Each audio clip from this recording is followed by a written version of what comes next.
어릴 적에 가장 많이 들었던 질문 중에 하나는 너 장래 희망이 뭐니? 였습니다.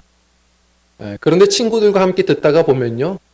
그 질문에 대답할 거리가 없는 아이들은 그게 뭐라고 그냥 괜히 위축돼 보이고 서글퍼하고 했던 힘 빠져 하는 모습들을 봤습니다. 그런데 그것에 무언가 대답하는 친구들, 대통령이요, 연예인이요, 군인이요, 뭔가라도 하나 이야기하는 친구들은 마치 지가 그게 된 것처럼 얼굴에 생기가 돋고 설레어 하는 모습들을 보게 되었죠. 내일에 대한 꿈은 오늘을 살아갈 큰 힘과 그리고 기쁨이 됩니다. 자, 그런데 오늘 이 52번째 이 주일 아침, 우리 이 한 해의 끝자락을 우리가 오게 되면서 한번 또 다른 장래의 희망을 생각해 보면 어떨까 싶었습니다. 제가 얼마 전에 한 청년이 목사님, 그 악뮤 이찬혁 씨가 참 새로운 생각해 볼 법한 노래를 만든 것 같아요 하고선 보내줬습니다. 근데 찾아보니까 사실 한 조금 시간이 지난 거더라고요. 그런데 전혀 알지 못했다가 이번에 어떤 여러 가지 쇼의 퍼포먼스를 보여주면서 많은 사람들에게 감동을, 생각을 깊게 해줬던 것 같습니다. 저는 이 노래를 전에 들으면서 보면서 예전에 그 이찬혁 씨의 아버지 이성근 선교사님이시거든요. 저희 교회에 잠시 설교하러 오셨다가 그때 해주셨던 말씀이 생각이 났습니다. 한 번은 이 아들에게 불러놓고 얘기하셨답니다. 야, 너는 이제 유명한 가수도 되었는데 너의 영향력을 왜 선한 데 쓰질 않냐? 너희 노래에 왜 복음이 담겨 있질 않냐? 이렇게 얘기했더니 이찬혁 씨가 아버지 모르시겠어요? 저는 저만의 표현 방식으로 모든 노래에 바로 주님을 노래하고 있습니다. 그래서 그 이야기를 듣고 나서 무슨 얘기나 해서 그 얘기를 생각하고 가사들을 봤더니 눈이 열리더랍니다. 아, 내가 이 아들의 표현력을 못 쫓아갔던 거구나. 근데 제가 그 얘기가 생각났던 이유는 사실은 이 장래희망이라는 이번 그 노래는 가사를 보면 대놓고 그 신앙 고백을 했던 노래예요. 참 감사하더라고요. 그런데 가사를 처음 봤을 때, 처음 제목을 봤을 때에는 비슷한 느낌이었습니다. 그냥 내일의 희망인 줄 알았는데 가만 보니 이게 내일 올레자를 쓰는 게 아니고요. 바로 예식 예자를 쓰죠. 장래식의 희망인 겁니다. 장래식의 희망? 이 사람에게 굉장한 신앙과 철학이 있구나라는 생각을 하고 이 청년을 참 다시 보게 되고 응원하게 되었습니다. 그 가사를 보면 종종 상상했던 내 장례식엔 축하와 환호성 또 박수갈채가 있는 파티가 됐으면 했네. 왜냐하면 난 천국이 있기 때문에. 저는 이 가사가 참 저의 마음에 와닿았는데요. 내일의 꿈이 있으면 설렙니다. 힘이 있죠. 그러나 내일의 꿈이 없으면요. 결국 우리의 인생의 끝자락이 아름답지 않다면 그날에 대한 꿈조차가 우리에게 허망함이라면 사실 오늘 우리 하루하루의 몸부림은 그냥 먹다만 음식과 같고 입다만 옷과 같은 겁니다. 하루하루가 사실 허망함이고 서글픔으로 살아가는 게 결국 인생이라는 이야기거든요. 인생 아름다운 그 끝자락의 꿈이 있으신지를 우리 한번 좀 들여다보고 생각해 볼 필요가 있을 것 같습니다. 오늘 본문 말씀을 보면 이제 바울 사도가 2차 전도 여행 중에 이제 빌립보, 데살로니가, 베레아를 건너서 꿈에 그리던 아테네에 드디어 도착을 합니다. 이 아덴이 아테네예요. 자신이 젊었던 시절에 한 번씩은 꼭 와보고 싶었던 그런 선망했던 도시가 아니었던가 싶습니다. 바울도 지성인이거든요. 이 지성의 도시, 철학의 도시, 그곳에 와서 오자마자 무언가에 실망합니다. 그리고 그가 아레오파고라는 신들의 언덕에 서서 이 위대한 설교를 선포하게 됩니다. 우리 아름다운 인생의 마무리, 뷰티풀 랜딩을 위해서 우리가 오늘 이 바울 사도가 하는 이 질문을 우리 한번 가슴에 새겨보고 우리의 삶의 꿈을 조종해보는 시간이 되면 좋겠다 싶었습니다. 오늘의 말씀을 우리가 한번 좀 생각해 보길 원하는데요. 바울 사도가 아레오파고에서 했던 말씀은 미리 말씀드리면 두 가지를 설교합니다. 하나는 뭐냐면 주제는 창조주를 바라보라입니다. 그리고 또 하나는 뭐냐면 헬라인들의 철학으로는 도무지 상상할 수 없는 얘기를 합니다. 예수님이 부활하셨다입니다. 온전히 부활하셨다. 자, 이 이야기를 통해서 바울이 우리에게 던지는 두 가지 질문을 한번 생각해 보려고 합니다. 첫 번째로 무엇이냐면 이게 고대 아테네고요. 네, 이게 아레오파고에서 설교하는 바울의 모습입니다. 자, 첫 번째 우리 질문을 같이 한번 좀 생각해 보려고 합니다. 같이 읽어볼까요? 시작. 주어진 우리 말씀 21절 읽어볼까요? 시작.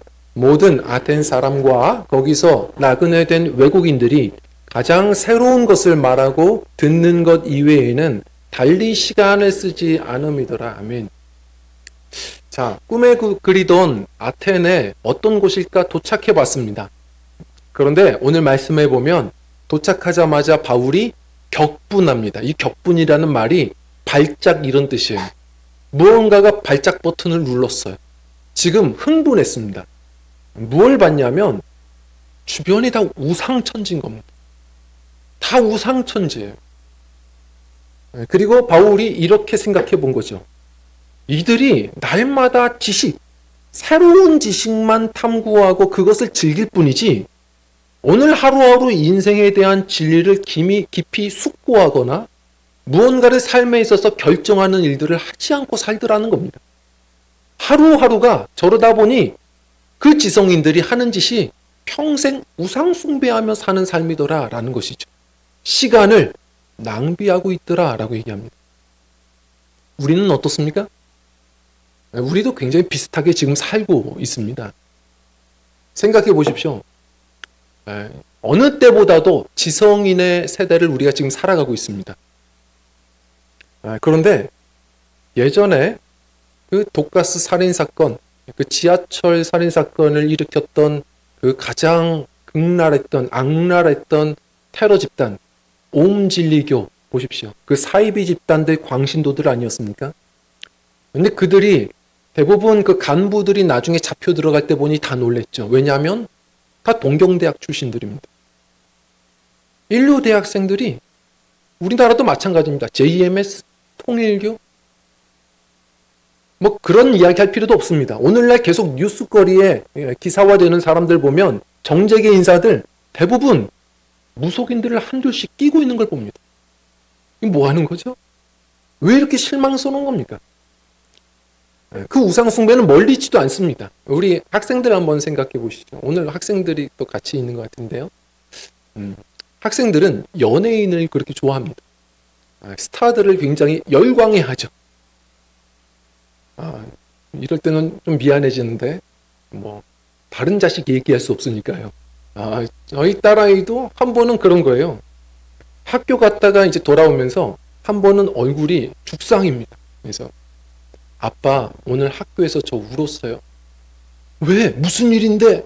그랬더니 이름이 잘 생각 안 나요 저는. 근데 아마 그랬던 것 같아요. 정환이가 군대 갔어요. 정환이가 누군데? 뭐 아는 친구 오빠야? 누구야? 그랬더니 세븐틴이요. 놀랬습니다. 이제 세븐틴이 이 그룹이구나. 연예인들이구나. 이제 가수 그룹이구나. 이제 알았어요. 그러면서 이제 속이 내심 상하는 거죠. 왜냐하면 아빠가 아파도 울지 않던 아이가 고난주간에 예수님의 십자가를 묵상해도 울지 않던 아이가 지금 그것 때문에 울었다는 게 제가 납득이 안 되는 겁니다. 그래서 납득해 보려고 어디 대단한 군대를 갔냐? 어디 힘든 데 갔냐? 그랬더니 공익근무예요. 제가 깜짝 놀라서 공익근무가 무슨 군대냐? 그랬더니 아빠는 공익근무 출신이 어떻게 공익근무를 무시할 수 있냐고 저의 숨겨진 치부를 드러내며 대들었던 그 기억이 지금도 납니다. 누굴 뭐라고 하겠습니까? 저도 역사는 반복되는 것. 저도 학생 때에는 연예인 이렇게 좋아했던 기억도 나고 괜히 최진실 사진 같은 것도 이렇게 놓고 그랬던 우리의 모습들이 다들 있습니다. 어른들 한번 생각해 보십시오. 어른이 되면 안 그런가요? 아이들이, 학생들이 엎드리는 그 스타들을 우린 아이돌이라고 합니다. 우상이에요, 우상. 그들이 말하는 것에 울고 웃고, 때로는 용돈을 다 털어서라도 그들이 기쁨이 된다면 헌신합니다. 이것이 바로 아이돌, 우상이라고 표현합니다. 어른들 보십시오. 어떤 선물, 물건에 집착하는 것, 성적으로, 문화적으로 집착하며 사는 것. 이걸 우리가 요즘에 패티시라고 말을 합니다.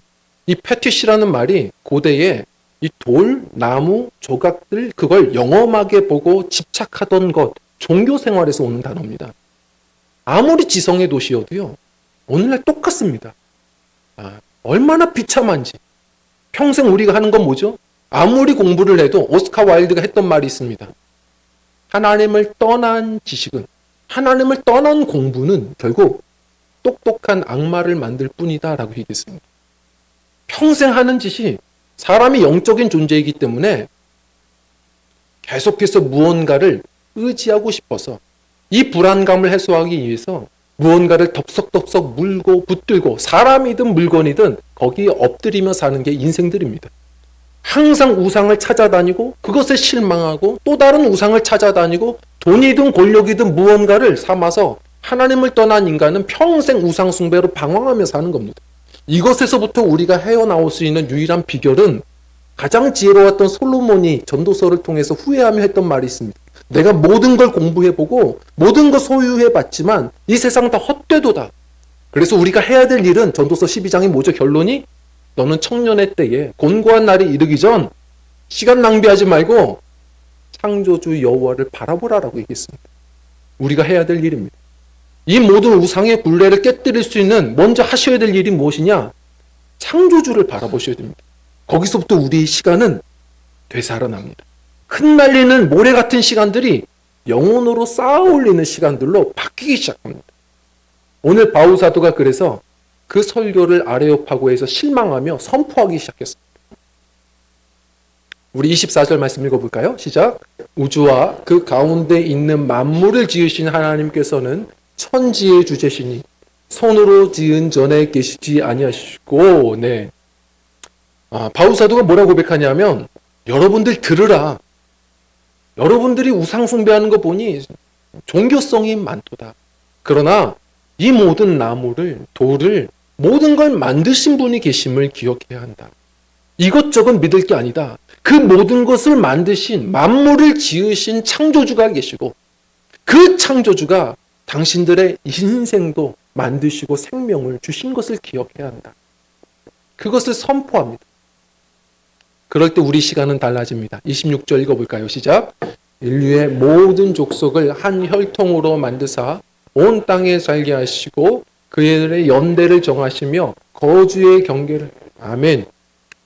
여러분들의 모든 지금 이 아테네라는 장소와 그리고 이 시기에 살아가게 하신 하나님, 모든 시간과 장소를 만드신 하나님이 바로 상천하지의 유일하신 하나님이 되신다. 여러분들의 시간은 영원하지 않다. 항상 주신 한계가 있다. 그 한계의 시간을 주신 이유는 가장 궁극적인 목적, 그 하나님을, 영원하신 하나님을 찾아서 발견하게 하려 하시는 것이다. 이 위대한 설교를 선포합니다. 창조주를 바라보라. 예전에 2015년도였습니다. 해외에서 한 유명한 실험이 있었죠. 이 대학생들 한 90여 명을 데려다가 유칼립투스 숲에다가 두고 실험을 했습니다. 그래서 사람들을 하나씩 절반은 저 유칼립투스 나무 끝을, 하늘을 보게 했습니다. 1분 동안 하늘을 보게 하고 또 절반은 그냥 앞에 있는 단촐한 건물들을 보게 했습니다. 1분이 지나고 나서 하나씩 실험하는 거죠. 이 안내자가 그 다음에 설문조사를 하는데 이 설문에 집중을 하다가 중요한 건 설문조사가 중요한 게 아니었습니다. 몰래 설문조사를 하다가 중요한 건 볼펜을 실수로 한 것처럼 떨어뜨려요. 근데 이 볼펜을 어떻게 하느냐 봤을 때 대부분 주워주고 오히려 섬기는 사람들은 하늘을 본 사람들이었다라고 얘기합니다. 기억할 것은 사람은 평소에 경이로운 것을 보고 아름다운 것을 보는 사람들이 그 마음도 경이로워지고 여유로워지고 아름다워지더라라는 것입니다. 성도님들, 이 예배가 무엇입니까? 예배는 목회자를 보는 시간도 아닙니다. 이 시간은 이 작은 공간을 보시는 것도 아닙니다. 사도 요한에게 보여주신 것처럼 이리로 올라오라, 믿음의 눈을 떠서 창조주 하나님을 보는 시간입니다. 이 시간은 그 하나님과 어린 양 되신 예수님을 만나는 시간입니다. 그럴 때 우리 시간은 되살아납니다. 어떻게 되살아나죠? 창조주를 만나야 되살아나시는 겁니다. 우리의 시간은, 오늘은 우연이 아닙니다. 그 창조주가 내게 주신 선물의 시간인 겁니다. 그래서 그런 사람들은, 우리의 존재는 창조주를 만나면 세상이 말하는 이기적 유전자의 무슨 집합체? 이런 거 아닙니다. 창조주를 만난 인생들은 이기심으로 사는 게 아닙니다. 선하신 목적으로 창조됐거든요. 이기심으로 살지 않고 하루하루를 부르심으로 삽니다. 하루하루의 시간의 결이 뒤집어집니다. 결이 달라집니다. 늘 외면하고 싶은, 결국 망했다고 얘기하는 사망이 아닙니다. 예수 안에 죽은 자들은 복되도다. 계시록 14장 13절 말씀입니다. 주님 안에서 살아가는 자들은 결국은 끝도 아름답습니다. 그 끝을 보며 외면하지 않고 아름다운 결을 찾아 오늘 하루하루를 흩날리지 않고 영혼에 쌓아 올리며 살아가는 소명의 인생들이 되심을 기억하셔야 합니다. 매 순간 기억해야 합니다. 하나님의 사람들도 창조주를 바라보질 않습니다. 예배는 그 주님을 바라보는 시간이요, 내게 주신 시간은 다 선물이구나, 소명을 따라 살아야지 결단하는 시간들임을 기억하셔야 합니다. 그 아름다운 인생의 결로 날마다 나아가실 수 있는 믿음들 되셨으면 좋겠습니다. 의찬혁 씨가 그 노래를 보면 이렇게 얘기합니다. 오자마자 내 몸집의 선업에 커다란 사자와 친구를 먹었네. 멋있는 표현이죠. 이사야서 11장 6절부터의 말씀입니다. 천국을 그렇게 환상으로 이사야가 표현하잖아요. 우리가 생각할 수도 없는 이리와 양떼가 함께 뒹굴고 놀며 큰 사자를 어린아이들이 이끌고 다니는, 상상할 수도 없는 그 나라, 그걸 이렇게 표현합니다. 정말 아름다운데 사진을 못 보내서 아쉽다. 모두 여기서 다시 볼 거라는 그런 믿음이 있다.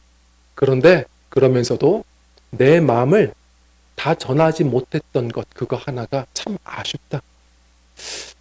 바로 그 주님을, 그 본향을 바라보는 이들은 다른 걸 후회하는 것에 걱정하지 않습니다.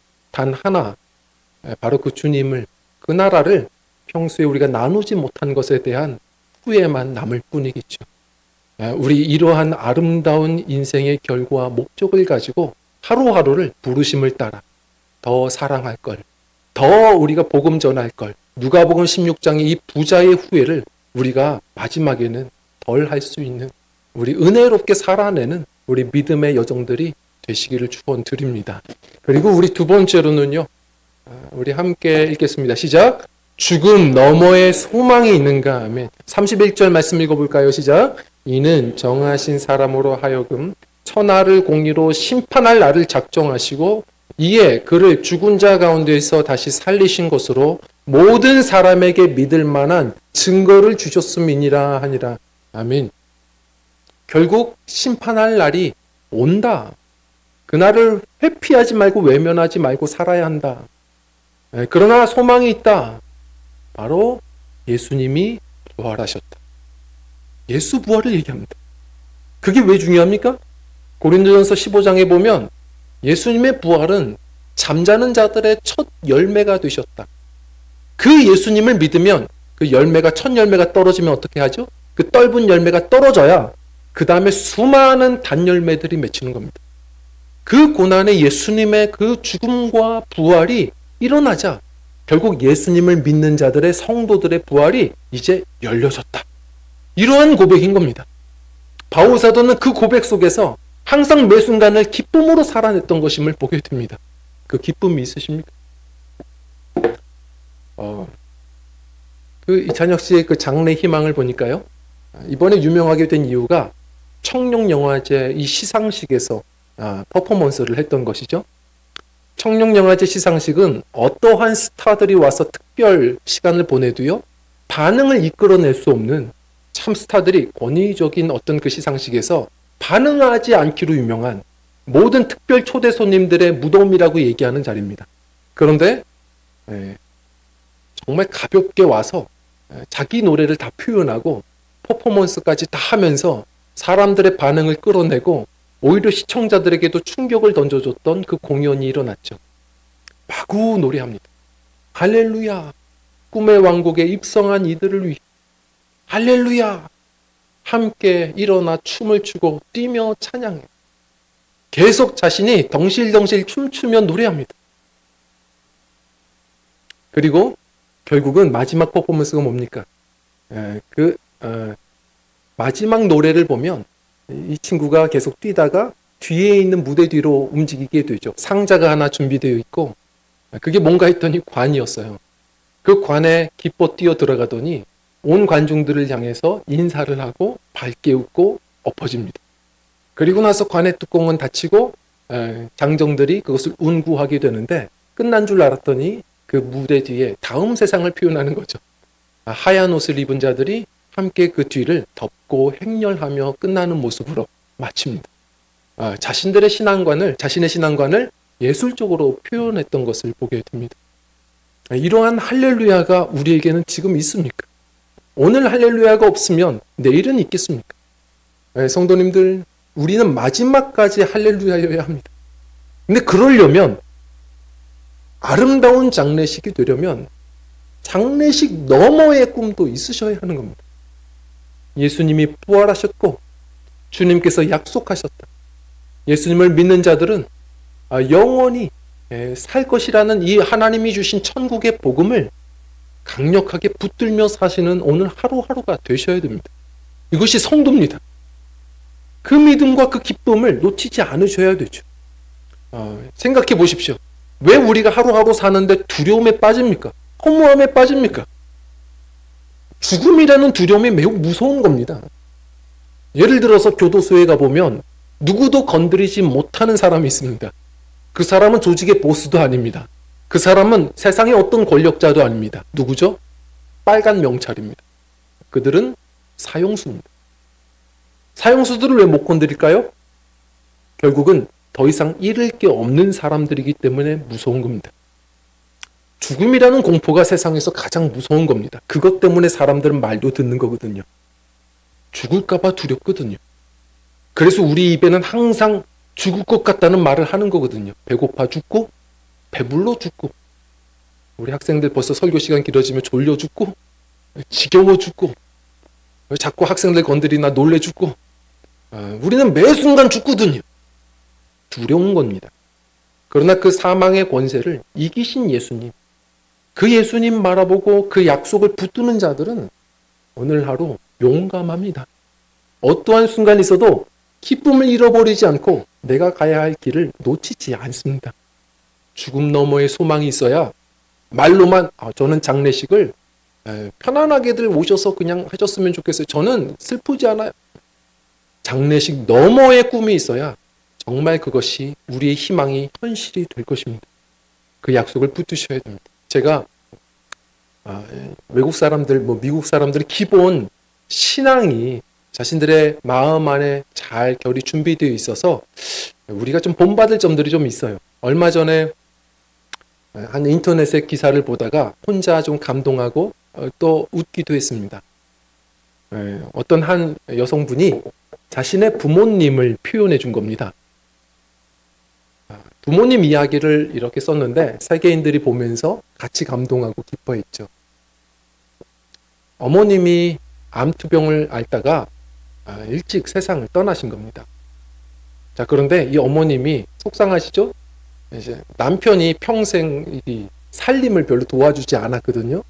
그래서 유언이 뭐였냐면, 당신 그래도 내가 소중히 아끼는 저 화분만큼은 꼭 살려주라고, 나 생각하고 열심히 물 좀 주라고. 그랬더니 알겠다고. 그리고 나서 이제 눈을 감으셨는데 이 남편분이 아내의 빈자리가 컸는지 정말 빠짐없이 계속 물을 주고 장성껏 가꾸더랍니다. 근데 그리고 나서 한 2년이 지나서 이제 아버지도 몸이 쇠약해지고 요양원을 가셔야 되는 순간들이 왔는데, 그때 이 자녀들이 와서 이삿짐을 날라주다가 놀란 거죠. 왜냐하면 아버지가 2년 동안 물 준 그 화분이 조화였습니다. 뭐 한 걸까요? 평소에 매번 남편을 골탕 먹이는 재미로 살던 엄마가 죽을 때까지 남편을 놀리고 죽은 겁니다. 그러면서 이 딸이 이야기하는 것이, 저 천국에서 오늘 이게 발각된 날 가장 크게 웃고 있을 엄마를 상상하니 너무 웃기다고 쓰는데, 감동과 기쁨이 같이 동시에 느껴졌습니다. 그날에 대한 확신이 있는 사람들은 죽음 자체도, 그 마지막 순간도 서로를 웃기고 격려하며 나아갈 수 있는 하나의 관문이겠구나. 예수님이 우리의 죽음을 무덤이 아니라 잠시의 터널로 만드신 것을 붙들고 사는 사람들은 이 세상에 두려울 것이 없고 슬플 것이 없는 거구나. 다시 한번 생각해보는 시간이었습니다. 성도님들, 그 장래의 희망이 있으십니까? 사도 요한처럼 때때로 우리도 그 성을 봐야 합니다. 우리 2절 말씀부터 한번 좀 읽어볼까요? 시작. 또 내가 보매 거룩한 성 새 예루살렘이 하나님께로부터 하늘에서 내려오니 그 준비한 것이 신부가 남편을 위하여 잠시만요. 사도 요한이 계시록 21장에 우리가 요즘 묵상하잖아요. 새 예루살렘 성을 보게 됩니다. 하나님께서 그걸 잠시 미리 맛보게 해주세요. 근데 새 예루살렘 성으로 한 상이 보여져요. 그런데 그 성이 어떤 곳이냐? 물론 하나님께서 이해할 법하게 새 예루살렘 성의 환상으로 보여주시는 겁니다. 우리도 가봐야 알죠. 그런데 뭐가 있느냐? 뭐가 없는 것을 이렇게 자세히 얘기합니다. 우리 4절 말씀 한번 먼저 읽겠습니다. 시작. 모든 눈물을 그 눈에서 닦아주시니 다시는 사망이 없고 애통하는 것이나 곡하는 것이나 아픈 것이 다시 있지 아니하리니 처음 것들이 다 지나갔음이니라. 아멘. 그 나라에는 없는 것, 사무의 상태입니다. 사망이 없고 애통이 없고 곡하는 것이 없고 아픈 것이 없습니다. 그 땅은 그런 곳입니다. 그래서 22장 3절에 보면 다시는 저주가 없고 라고 씁니다. 한번 생각해 보시죠. 지난 한 주간이요, 몸부림치며 사셨지만 사탄은 도둑입니다. 얼마나 많은 기쁨을 도둑질했습니까? 얼마나 많은 평강을 빼앗기며 사셨습니까? 얼마나 많이 아팠고 얼마나 많이 우리 울며 곡하며 사셨습니까?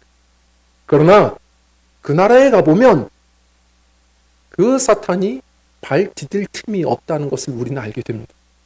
그 땅은 그런 슬픔이 없습니다. 이 세상의 모든 눈물을 마지막으로 주님이 닦아주시고 시작하는 세상입니다. 그 세상에는 도대체 무슨 복이 있는데요? 누가 질문을 했습니다. 뭐라고 얘기하면 우리는 오해할 겁니다. 그냥 사도 요한은 이 한마디로 정리합니다. 3절 말씀 읽어볼까요? 시작. 내가 들으니 보서 큰 음성이 나서 이르되 보라, 하나님의 장막 사람들과 함께 있으며 하나님이 그들과 함께 계시다. 그들은 하나님의 백성, 하나님이 그들과 함께 계시다. 아멘. 계속해서 사도 요한은 3번이나 반복합니다. 그곳은 하나님이 함께 친히 계신 곳이다. 한 장막에서 너희와 함께 계신 곳이다. 그래서 사탄이 발 디딜 틈이 없는 모든 공급함이 있는 것이 그 나라다라고 이야기합니다. 성도님들, 이 세상을 살아가며 수없는 소음을 듣고 사시지 복음을 얼마나 묵상하십니까? 이 약속을 과연 성도님들 정말 붙들며 살아가십니까? 창조주를 바라보며 사는 삶, 그리고 그 장례식 너머의 소망이 있는 하나님의 말씀을 붙드는 삶은 하루하루가 기쁨이고 그 마지막 순간, 그 순간도 찬양이라는 시간을, 찬양 시간임을 우리가 깨닫게 되실 겁니다. 말씀을 정리합니다. 예전에